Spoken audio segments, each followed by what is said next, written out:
In this lesson, we'll be reviewing algebraic relationships in multiple representations, meeting the requirements for TEKS 66C.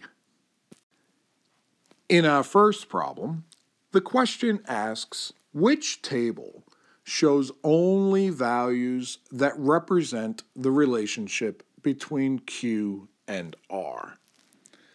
We have an equation, R equals Q plus 10.1. That means in my table, every time I see the value of Q, I should add 10.1 to get the value of R. So in this table, Q is 5. 5 plus 10.1. Now remember, when adding with decimals, it's very important to line up your decimals. We know the decimal, the number 5, follows the number. So therefore our decimals are lined up. Not important to do that when multiplying, but absolutely important to do it when adding and subtracting with decimals.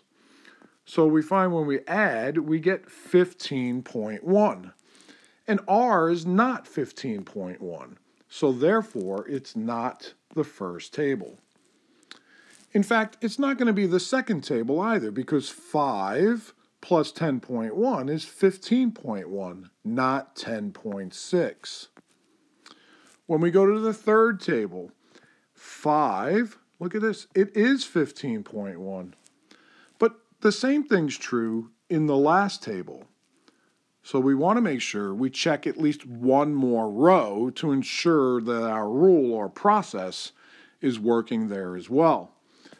So 7 plus 10.1 should be 17.1. And that works here. But check this out. Over here it does not. 15.3. So it's not the last table. The correct answer is this table right here.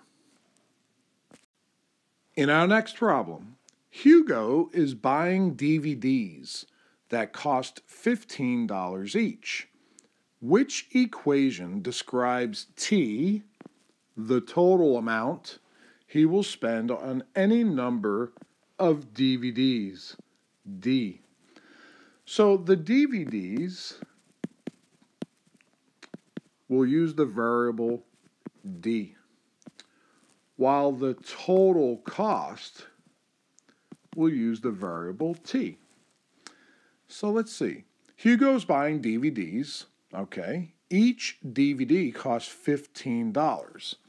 So one DVD would be 15, 2 DVDs would be 30, 3 DVDs would be 45, and so on. It looks like we're multiplying the D for DVDs by the $15 that it costs in order to give us the total. So therefore, I'm looking for something that says the DVDs times 15 will give me the total cost. So let's take a look at our equations. A says the total will be equal to the DVDs plus 15. Wait a minute, are we adding here? Absolutely not. So it's definitely not A.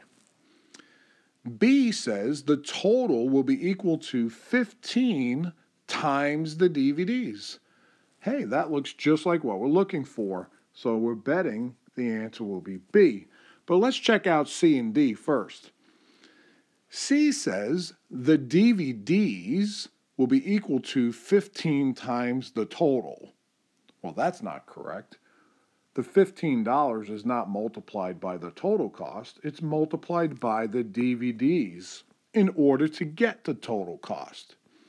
Finally, D says the DVDs will be equal to the total amount plus $15. Well, that doesn't make sense either, right? The total will be gotten by multiplying the number of DVDs times the price of each one, $15. So again, not D, but in fact, it looks like our answer is B. In our next problem, the total number of washcloths, Y, contained in X packages can be represented by the equation Y equals 4X. Which of the following graphs best represents this situation? All right, so Y is the number of washcloths. Okay, so Y is the washcloths. Got it. And X is the packages. X is the packages. So they want to know, in an equation, Y, the washcloths, equals 4X, 4 times the packages. So that sounds like there's 4 washcloths inside each package, right? The number of washcloths will be 4 times the number of packages. So when we graph, we always start at the origin, right here at 0, 0. So X, the horizontal axis, represents the packages. And Y, the vertical axis, represents the washcloths. So I should have to go once to X, once to the right, and then up 4, right? Multiplying it by 4 to get Y. If I move twice horizontally on the X-axis, I then have to go up to 8. And so far, in this first graph, neither one of those points is on the line that's graphed. So it doesn't look like it's going to be A. Let's take a look at B. I move from the origin once to the right and then up 4. I move from the origin twice to the right and then up to 8. This one looks like it's got a chance. So B could be our answer, but we'll come back to it after we check the other two. I go to C. I start at the origin. I go once to the right for X, and then 4 times that to Y. From the origin, twice to the right for X, 4 times that to 8 for Y. Once again, neither one of those points is on our line, not C. Finally, I start at the origin, I go once to the right for X, and then 4 times X, which would be 4, I go up 4 to Y. Start at the origin, twice to the right for X, multiply that by 4 for 8, 8Y. And once again, neither one of those points is on the line that's graphed. It appears as though our answer will be graph B, this one right here. Which equation describes the relationship between X and Y in this table? How do I get from X, which is 2, to Y, which is 3? Well, I could add 1. But if I have 4 and I add 1, will I get 6? And if I have 6 and I add 1, will I get 9? No. So adding is not going to work. What about subtracting? Can I subtract and get from 2 to 3? Can I take something away from 2 and make it 3? Well, no. So subtracting doesn't look like it will work either. What about multiplying? I know if I multiply 2 times 1, I'll get 2, but I need 3. And if I multiply 2 times 2, I'll get 4, but I need 3. 2 times 1 is 2, 2 times 2 is 4, so one's not enough, the other one's too much. What can I multiply that would give me an answer between 2 and 4, right? I need 3. Well, which factor is halfway between 1 and 2? What's halfway between 1 and 2? 1.5, or 1.5. 2 times 1.5 would give me 3, which is exactly what I need right here. But will it work for the rest of the table? What's 4 times 1.5? It's 6, which is exactly what I need right there. So I'm expecting 6 times 1.5. Yep, it's going to give me 9. And that's what I need. So it looks like 1.5 is my factor. X times 1.5 will give me y. Or y equals 1.5 times x, or 1.5x. D, y equals 2/3 x. Nope. C, y equals 6 times x. Nope. B, y equals 3 times x.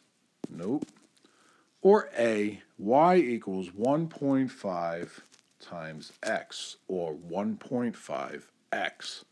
Our answer is A. The graph shows the number of points, y. See, the number of points is on the y-axis. A player earns in a balloon game based upon the number of balloons the player pops, or x. So what gets popped, the number of balloons popped, is x on the horizontal, or x-axis.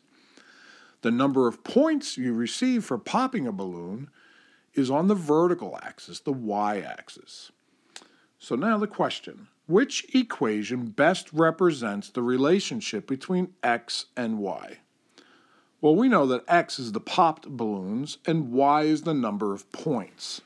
So it looks like on the graph, if I pop one balloon, I get 25 points, halfway between 20 and 30.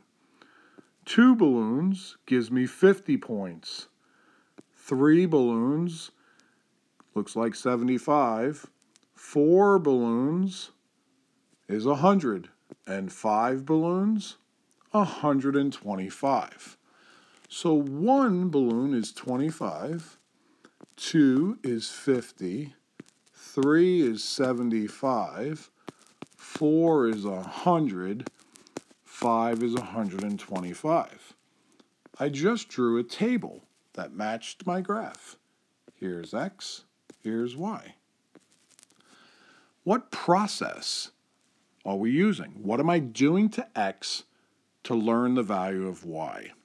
And it looks like it's times 25. We're multiplying the x values by 25 to get the y value.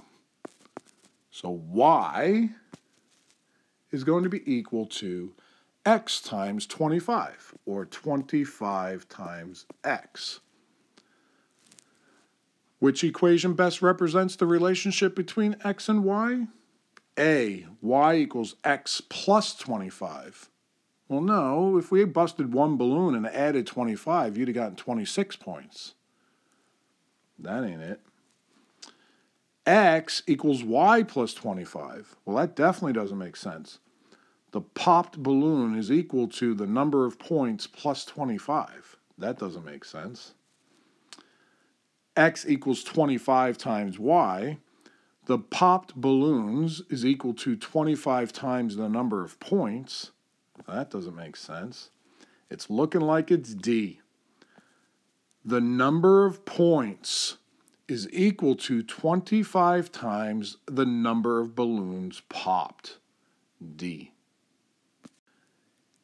In our final problem, which situation can be represented by the equation y equals 74x?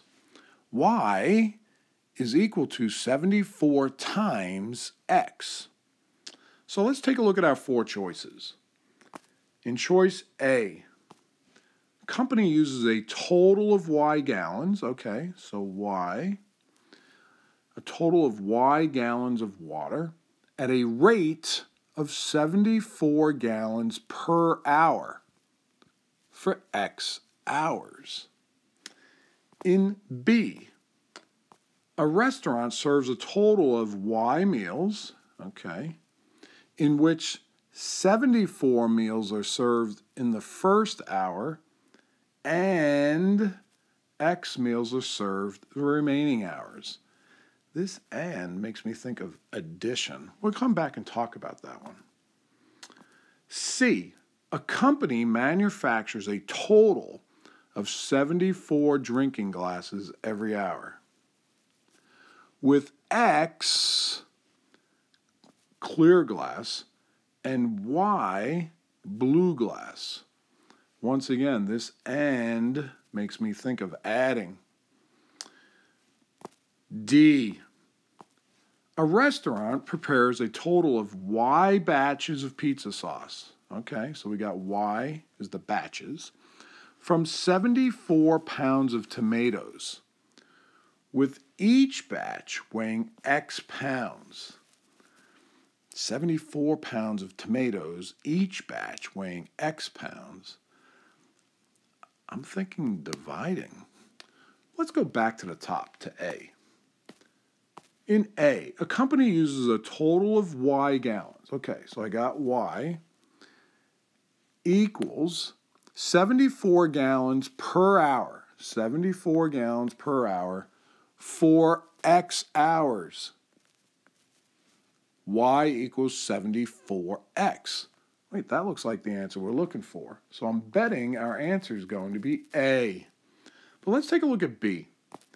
In B, we had a total of Y meals. Okay, Y equals 74 meals served during the first hour and X meals served during the remaining hours. 74 the first hour and all of the other hours. So Y would be 74 plus X, not 74 times X. So the answer is not B. Let's take a look at C. A company manufactures a total of 74 drinking glasses every hour. Good. With X of the glasses made of clear glass. So wait a minute, this looks like the 74 glasses are going to be equal to X, the clear ones, and Y, the blue ones. 74 equals X plus Y. That doesn't look anything like the equation in our question. The answer is not C. And then finally, D. A restaurant prepares a total of Y batches. Okay, so we got Y batches from 74 pounds of tomatoes. 74 pounds of tomatoes, with each batch weighing X pounds. Those 74 pounds of tomatoes are being divided into batches that weigh X. So Y, the number of batches, is going to be equal to the 74 pounds divided into batches that weigh X pounds. So Y equals 74 divided by X, which is also not our answer. Our answer, choice A, Y equals 74 times X. The total number of gallons will be 74 gallons each hour times all of the hours.